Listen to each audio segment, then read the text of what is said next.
الله أكبر لا إله إلا الله.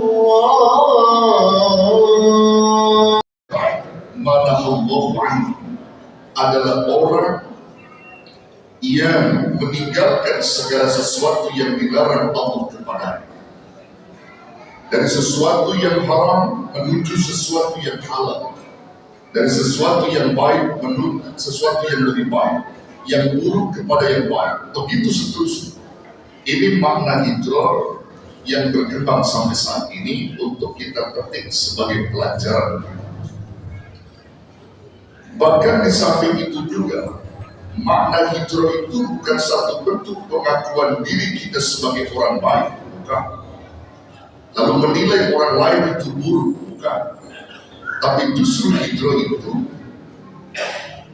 memuhasabah diri kita bahwa kita ini adalah makhluk yang lemah, yang buruk di hadapan Allah, sehingga memotivasi diri kita untuk selalu bangkit dan bangkit untuk menjalankan apa yang diperintah oleh Allah dan menjauhkan apa yang dilarang oleh Allah. Itu makna itu. Bukan lantas kita menilai diri kita paling baik sementara orang lain buruk, lalu kita mencela mereka. Bukan itu. Saudaraku, orang-orang yang berhijrah kendati pun melalui makna, butuh yang namanya keyakinan yang kuat, butuh iman. Orang yang hijrah butuh perjuangan yang kuat yang disebut dengan jihad. Makanya ayat Al-Quran dalam surah At-Taubah beriringan dan digandeng kalimat amanu wa hajaru wa jahadu. Alladzina amanu wa hajaru wa jahadu fi sabilillahi bi amwalihim wa anfusihim a'zamu darajatan 'inda Allah wa ulaika humul faizun. Orang-orang yang beriman, berhijrah, berjihad di jalan Allah melalui harta mereka, jiwa raga mereka, lebih tinggi derajatnya di sisi Allah, dan mereka itu termasuk orang-orang yang beruntung, orang-orang yang memperoleh kemenangan. Di sini Allah ingin katakan kepada kita, jika kamu berhijrah, melakukan tindakan-tindakan yang bagus, yang baik, dari yang buruk kepada yang baik, yang haram kepada yang halal, maka butuh keimanan, butuh perjuangan. Jadi bohong ketika ada orang saya telah berhijrah, namun kosong imannya, kosong jihadnya, tidak ada perjuangan, tidak ada keyakinan, maka dianggap dusta mereka berhijrah. Jadi hijrah butuh keimanan yang matang dan perjuangan yang kuat, agar Allah ridho dengan apa yang kita lakukan, dan juga kita berridho terhadap apa yang Allah turunkan kepada kita. Saudaraku yang dirahmati Allah, iman dapat meluruskan segala niat-niat yang busuk menjadi niat yang harum. Iman dapat menegakkan segala aktivitas yang diperintah oleh Allah dengan benar. Iman dapat menjernihkan pikiran yang kotor menjadi jernih.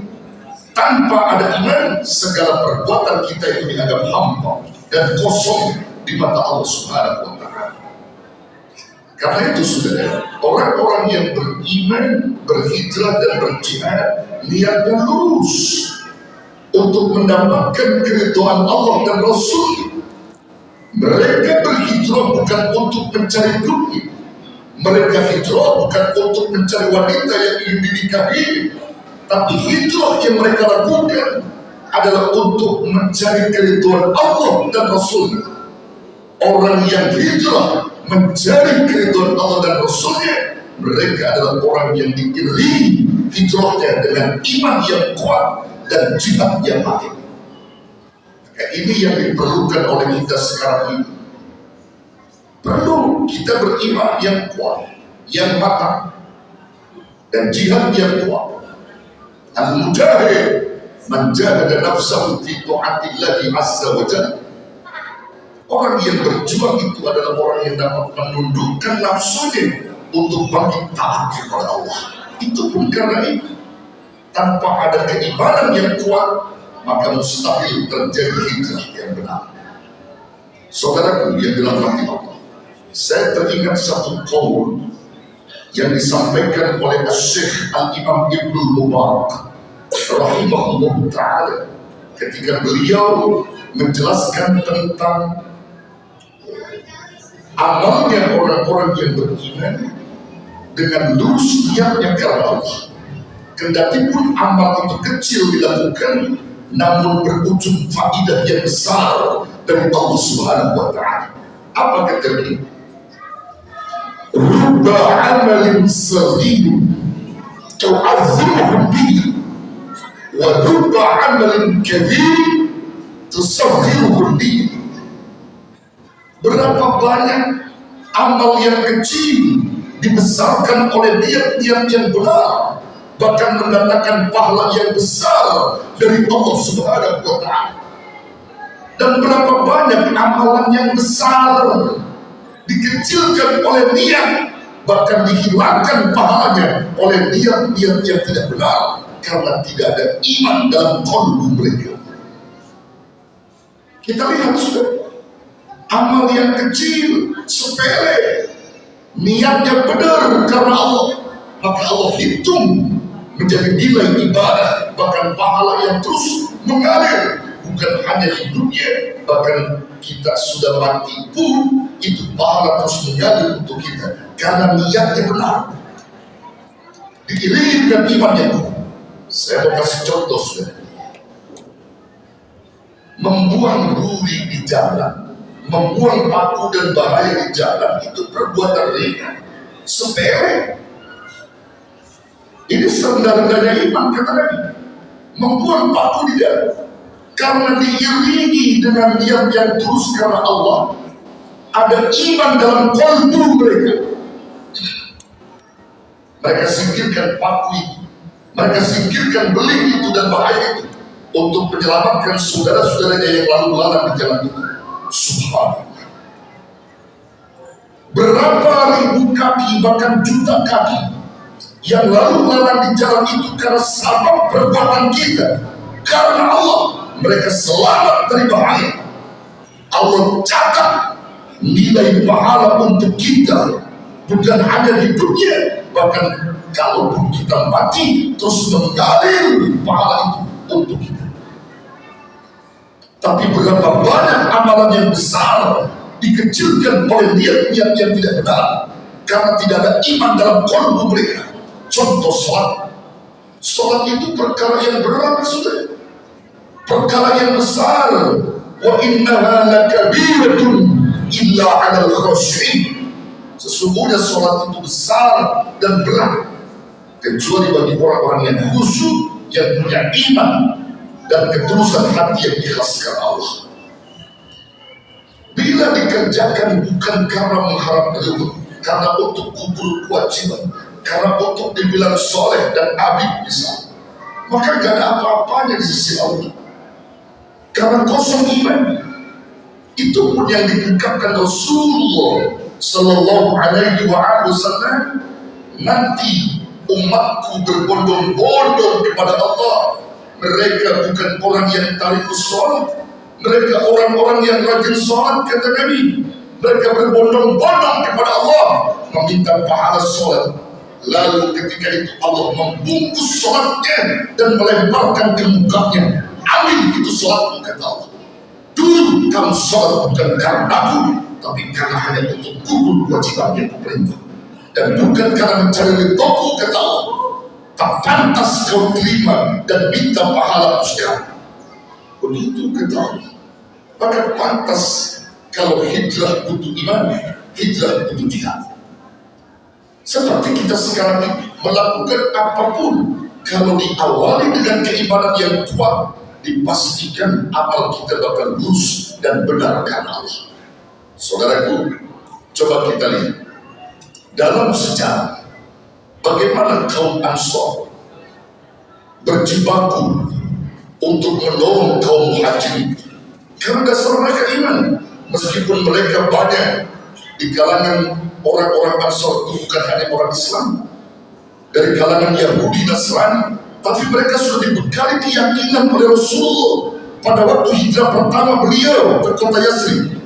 Akhlak dan keluhuran hati, keluhuran akhlak yang benar yang dibawa Rasulullah, sehingga mereka pakai itu. Dasarnya iman karena mereka tolong kaum Muhajirin, dan kaum Muhajirin pun tidak manja ditolong mereka. Mereka tetap berada di dalam koridor kebenaran yang tidak manja. Tetap mereka juga berjibaku di dalam berhijrah itu. Bahkan saling tolong menolong ini menjadi catatan juga buat kita semua. Tolong menolong karena Allah. Yang pada akhirnya kaum Yahudi Nasrani, karena akhlak-akhlak yang diterapkan oleh orang-orang Muhajirin, banyak dari mereka yang memeluk Islam, berbondong-bondong memeluk Islam ini karena akhlak yang dibawa Rasulullah dan juga umatnya ketika itu dengan iman yang benar. Saudaraku yang dirahmati Allah, tolong menolong mereka itu bukan karena keburukan, bukan karena kezaliman, tapi tolong menolong karena kebaikan dan takwa yang diperintahkan oleh Allah. Wa ta'awanu 'alal birri wat taqwa wa la ta'awanu 'alal itsmi wal 'udwan. Bertolong-tolong kalian dalam perbuatan baik dan takwa. Jangan bertolong-tolong dalam perbuatan dosa dan permusuhan. Itu dilarang oleh Allah dan dipakai oleh kaum Ansar ketika itu menolong orang-orang Muhajirin. Saudaraku, banyak orang-orang yang berdalih beralasan kami menolong, tapi dia tidak melihat. Bukan dia tidak melihat, dia sadar siapa yang dia tolong. Ternyata yang dia tolong, yang dia bantu itu orang-orang zalim. Ini yang dilarang keras oleh Allah Subhanahu wa Ta'ala. Jangan tidak ada lagi tolong menolong terhadap orang zalim di masa hijrah ini. Ketika kita membahas hijrah, tolong menolong terhadap orang zalim dihentikan. Sudah tidak ada dalih yang menolong, tapi karena cuan, karena ekonomi. Sudah dijelaskan oleh Allah Subhanahu wa Ta'ala. Bahkan Al-Imam Ibnu Katsir rahimahullah ta'ala di dalam tafsirnya menerangkan ayat wa ta'awanu 'alal birri wat taqwa. Itu mereka ungkapkan satu hadis. Apa kata beliau yang mengutip hadis sahih? Man masya ma'al zalim liyu'inahu. Barang siapa yang berjalan menolong orang-orang zalim, liyu'inahu, untuk menolong kezaliman mereka, faqad kharaja minal Islam. Dia tahu kalau itu adalah orang zalim, wa huwa ya'lam annahu zalim, faqad kharaja minal Islam. Maka sungguh dia telah keluar dari Islam. Saudaraku yang dirahmati Allah, ini menjadi pelajaran untuk kita. Udah tahu kepalsuan, udah tahu kebodohan, masih bantu dan dibela habis-habisan, dan itu kezaliman.